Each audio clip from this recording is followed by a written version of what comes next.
नमस्कार मित्रांनो, मागच्या व्हिडिओमध्ये आपण FY मॅथ्सचा जो पहिला टॉपिक सुरू केला होता डिटर्मिनंट्स अँड मॅट्रायसेस, त्यातले डिटर्मिनंट म्हणजे काय किंवा डिटर्मिनंटची व्हॅल्यू कशी कॅल्क्युलेट करायची हा पार्ट बघितला. या व्हिडिओमध्ये आपण बघणार आहे की डिटर्मिनंटच्या वेगवेगळ्या प्रॉपर्टीज काय आणि त्या प्रॉपर्टीजवर बेस्ड काही प्रॉब्लेम आपण डिस्कस करणार आहे. तर ह्या जे काही प्रॉपर्टीज आहेत डिटर्मिनंटच्या,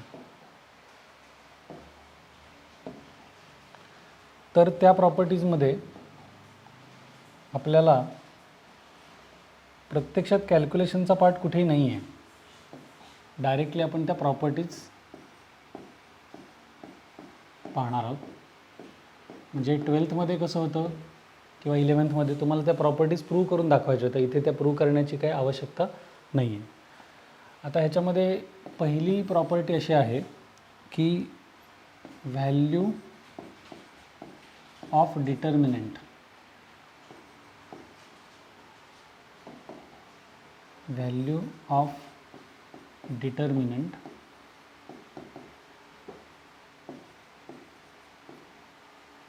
remains same if rows and columns are interchanged.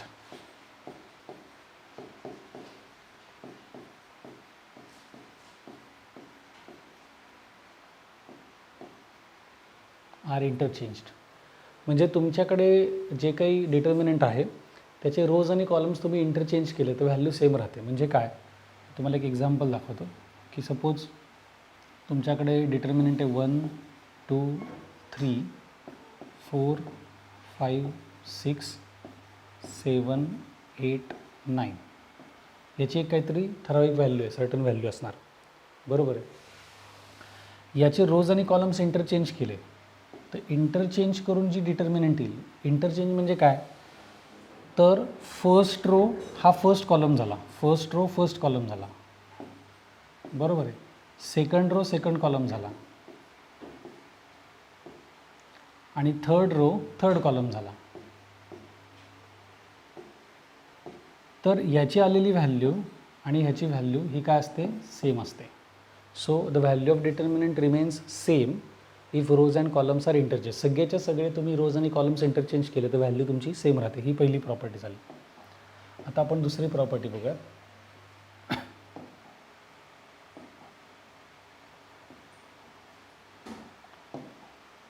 Second property काय, if any two rows or columns, if any two rows or columns are interchanged,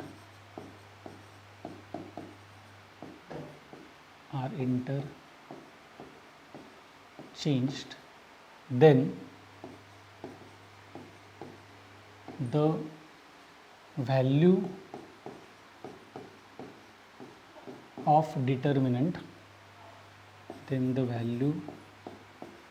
of determinant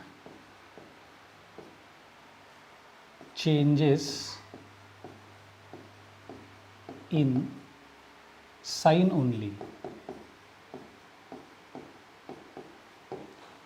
म्हणजे तुम्ही कुठल्याही डिटर्मिनंटमधले कुठलेही दोन रो किंवा दोन कॉलम जर इंटरचेंज केले तर त्या डिटर्मिनंटची व्हॅल्यू फक्त साईनमध्ये चेंज होते. साईनमध्ये चेंज होते म्हणजे काय होतं की समजा ओरिजिनल डिटर्मिनंटची व्हॅल्यू 8 आहे, तर दोन रो किंवा दोन कॉलम चेंज केले तर त्याची व्हॅल्यू येईल -8. समजा ओरिजिनल डिटर्मिनंटची व्हॅल्यू आहे -5 आणि दोन रोज किंवा दोन कॉलम्स तुम्ही चेंज केले, इंटरचेंज केले, तर त्याचा आन्सर येईल +5 असं येतं. तुम्हाला हवं तर तो एक पार्ट मी करून दाखवतो. 2/2 साठी करून दाखवतो. 3/3 साठी सुद्धा ते सेम ॲप्लिकेबल होणार, किंवा 3/3चं करून दाखवतो मी, तुम्हाला अजून क्लिअर होईल.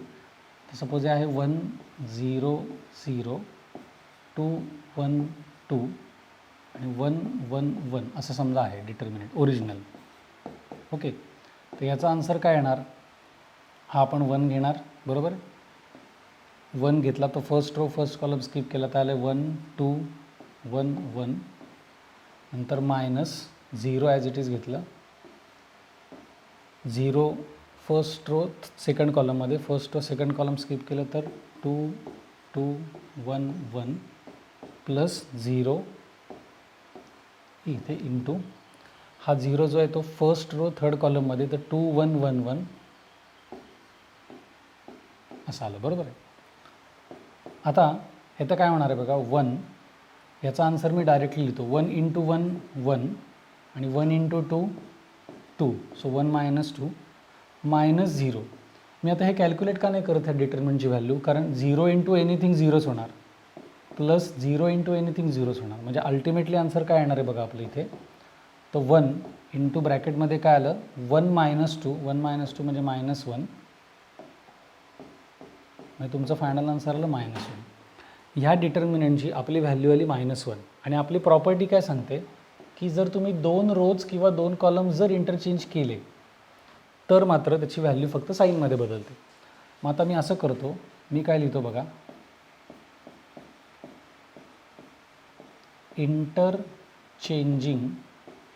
Interchanging R1 and R2, R1 आणि R2 मध्ये इंटरचेंज केला फक्त. तर तसं केलं तर काय होईल, तर त्या डिटर्मिनंटला मी सपोज म्हणतो D डॅश. R1 आणि R2 इंटरचेंज केले म्हणजे R1च्या जागी R2, R2च्या जागी R1, म्हणजे हा R2 R1च्या जागी शिफ्ट होणार, R1 R2च्या जागी जाणार, 1 1 1. आता ह्याची आपण डिटर्मिनंट व्हॅल्यू काढून बघूयात किती येते. आपला जो काही फॉर्म्युला आहे त्यानुसार हा 2 घेतला,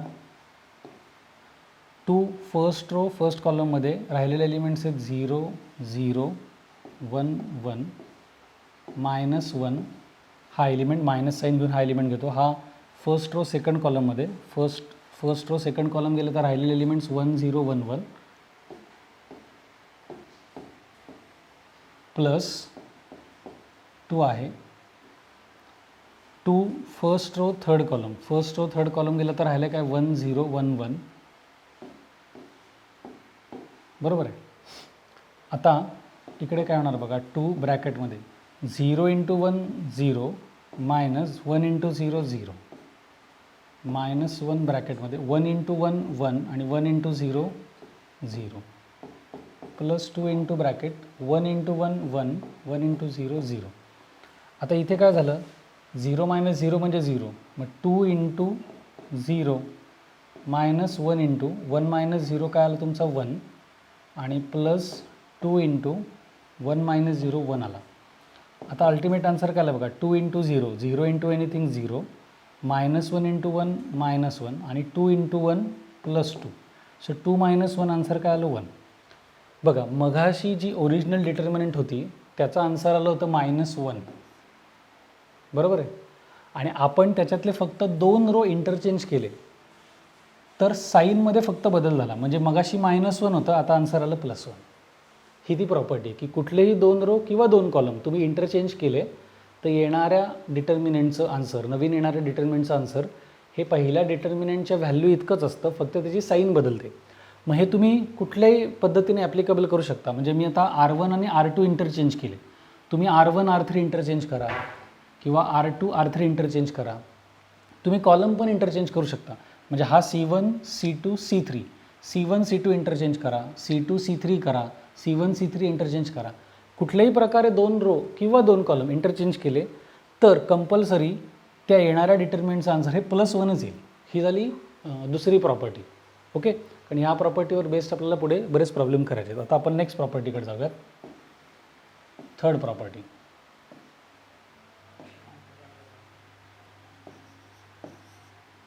थर्ड प्रॉपर्टी तुम्हाला दिली आहे,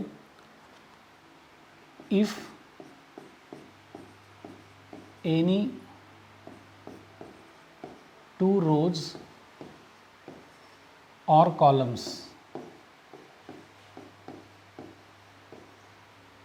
are identical,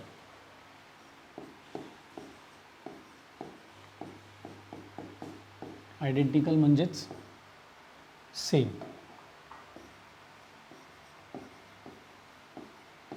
then value of the determinant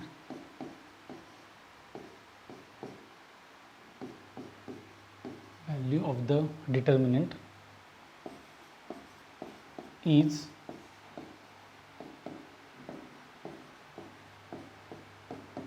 0. हा फार इम्पॉर्टंट पार्ट आहे. कुठल्याही डिटर्मिनंटचे 2 रोज किंवा 2 कॉलम जर सेम असतील एक्झॅक्टली तर त्या डिटर्मिनंटची व्हॅल्यू 0 असते. ते पण आपण बघूयात. जर सपोज तुम्हाला एक डिटर्मिनंट दिलेली आहे, हां, त्यात 1 2 3 0 1 4 आणि 1 2 3 आहे. ओके, इथे काय केलं बघा, C1 म्हणजे पहिला कॉलम आणि C3 थर्ड कॉलम हे सेम आहेत एक्झॅक्टली. तर ह्याचा आन्सर आपण कॅल्क्युलेट न करता सांगू शकतो की ह्याची डिटर्मिनंट व्हॅल्यू 0 असणार. पण आता आपण एकदा करून बघूया तसं येतं आहे का. तर पहिला एलिमेंट येणार 1, हा 1 आला तर तो फर्स्ट रो फर्स्ट कॉलममध्ये, first row first column skip केला तर काय होतं, 1 2 4 3 1 2 4 3 बरोबर. पुढे हा 0 एलिमेंट घेतो, त्याला आपण कंपल्सरी 0 साईन देतो. सॉरी, 0ला साईन येते मायनस, निगेटिव्ह साईन येते. हा येतो फर्स्ट रो सेकंड कॉलममध्ये, first row second column element आले 2 2 3 3 2 2 3 3. लास्ट एलिमेंट 1, त्याला आपण परत साईन देतो +1, प्लस साईन देतो. 1 जो एलिमेंट आहे तो फर्स्ट रो थर्ड कॉलममध्ये, फर्स्ट रो थर्ड कॉलम गेला तर उरले एलिमेंट 2 1 3 4 2 1 3 4. आता हे काय झालं, 1 इंटू 3 म्हणजे 3 -4 इंटू 2 म्हणजे 8 -0 इंटू, आता मी हे कॅल्क्युलेशन करत नाही कारण 0 इंटू एनिथिंग 0च होणार आहे, त्यामुळे ते 0 लिहिलं. +1 ब्रॅकेटमध्ये 2 इंटू 4 8 -3 इंटू 1 3. आता हे काय झालं, 1 ब्रॅकेटमध्ये -5, 0 आपण सोडून दे, स्किप करूयात. +1 8 -3 म्हणजे किती आलं, 5.